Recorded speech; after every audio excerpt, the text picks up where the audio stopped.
Hello, students. I hope you all are in your good health as well as your family member.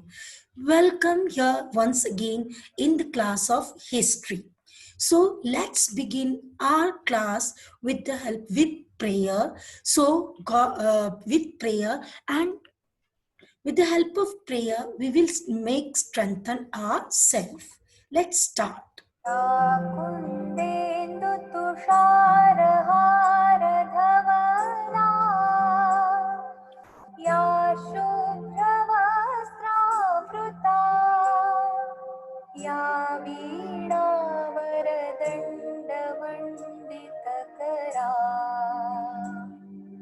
या श्वेतपद्मासना.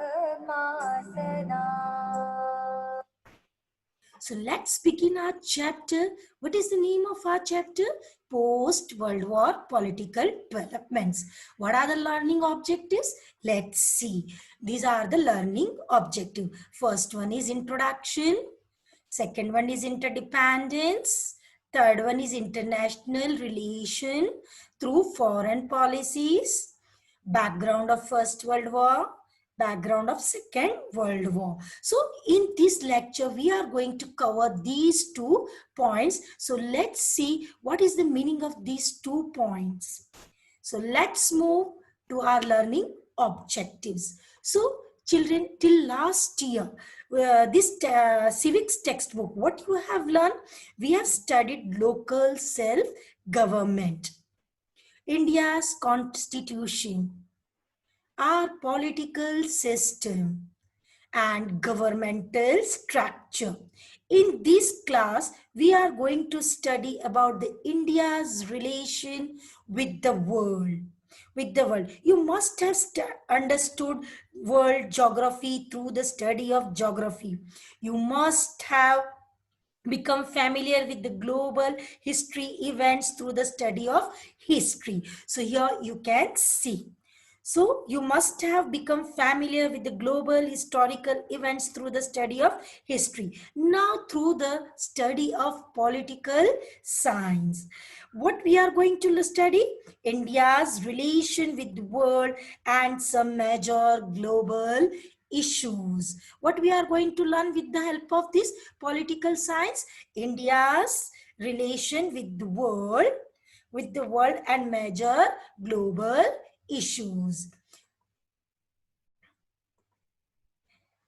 We are dependent on different persons, institutions, and organizations in the society for different reasons and for facilities. As we know, we all are depending on each other, and by depending on each other, we are fulfilling our requirement. We cannot say that each and every nation is sufficient or each and every individual is sufficient. So here we are depending on different persons and institutions and organization in the society for different reasons and for different facilities. Our social life is interdependent, and natural cooperation has a very important place in it. It is true about individual and society. What is true? That it applies to different nations. It applies to different nations, as well as there are many independent nations in the world like India. Okay, children. So there are many independent nations as well. There are many independent nations in the world like India. Some exchange and interactions goes on between them constantly. So these independent states, what they are doing, my children? And also enter into the treaties with each other. Treaties means they are signing the agreement with each other. A system of all these independent sovereign state comes up, and what we call it? International system. So let us to know some features of this international system. So first one is coming the interdependence. What is the meaning of, let me explain you in a simple words, what is the meaning of interdependence? Interdependence means the relationship between two or more living things where each one benefit from other. See, every person is interdependent on each and for some reason or for the other reasons. Suppose you are a student, I am a teacher, we both are playing the interdependence role because we both are depending on each other to fulfill our requirement. In the same way, many institutions are there in the society. By using that institutions or by becoming the member of that institutions, we are fulfilling our requirement. So such kind of the relationship is known as interdependence. What it is known as interdependence. All the countries in the world are dependent on each other for one reason or other.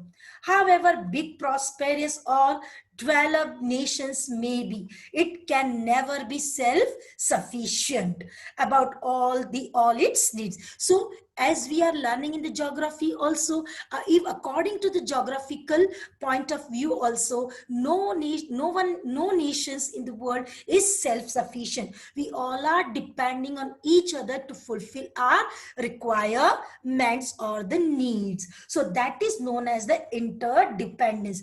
Every big nations have to depend upon other big and small nations. It is not necessary that India is considered the underdeveloped and America is considered the developed country, so they are not depending on each other. Not this, my children. All are depending on each other to fulfill their requirements. So this interdependence is an important feature of the international system, that is today's global system. So here we can see we depends on each other, never self-sufficient. Means no nation is self-sufficient, each one is depending on one another. So now the next, try this as given on your textbook page number 57. Some questions are given, so we are going to discuss these questions. All are here. So first question is, what is the difference between interdependence between individual and that between nations? So let's see what is the meaning of this. For multiple reasons, individuals are mutually interdependent on each other and different institutions in the society. Nations, on the other hand, sign treaties with others. There is a continuous exchange of information and bilateral transaction taking place between the nations. Thus, we can see the interdependency of individual is on society level, on between the nation is international, or international is known as interdependence, is known as interdependence. Move to the another questions which is given in your textbook. Is there such a division like countries, rich countries and poor countries? Yes, my children, there is a division. Why there is a division? There is this division is based on countries' standard of living, the forms of employment and the level of development and etc. and so on. So always there is a division between the country, between what type of the countries? Rich and poor.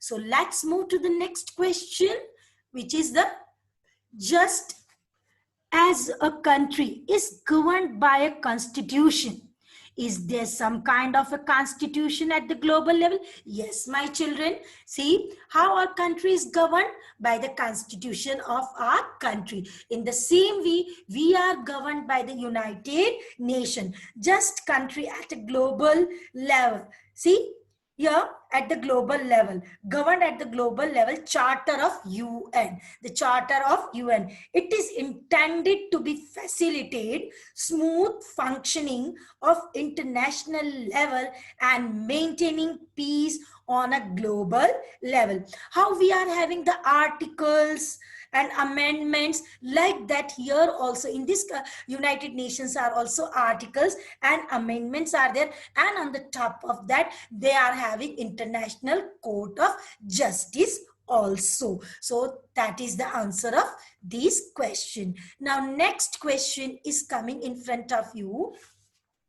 Who enjoys the supreme position in an international system? See, who enjoys? You can see UN.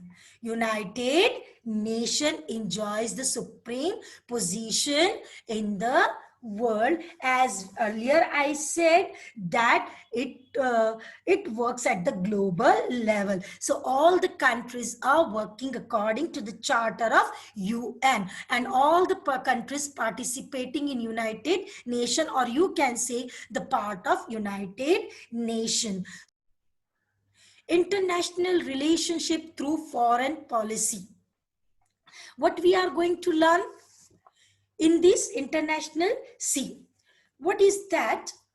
Every nation has policies about its internal dealings, how to keep a relations with the other nation. If that country brings their industries over here, or if we are falling ourselves into a trade. So these are for how to deal with them. With all these matters, every nation is forming their policies, as also about its relation with the nations. Such a policy is called foreign policy. How to maintain our relation with at the international platform, so how to deal with these people, foreign countries. So this type of the policy every country form, and what is called foreign policy. We are going to study India's foreign policy in detail in the next chapter. So that's all, my children, for today's lecture. Thank you very much, and I hope you will stay at home, stay healthy, and spread happiness everywhere as we are always spreading. So bye bye, my children.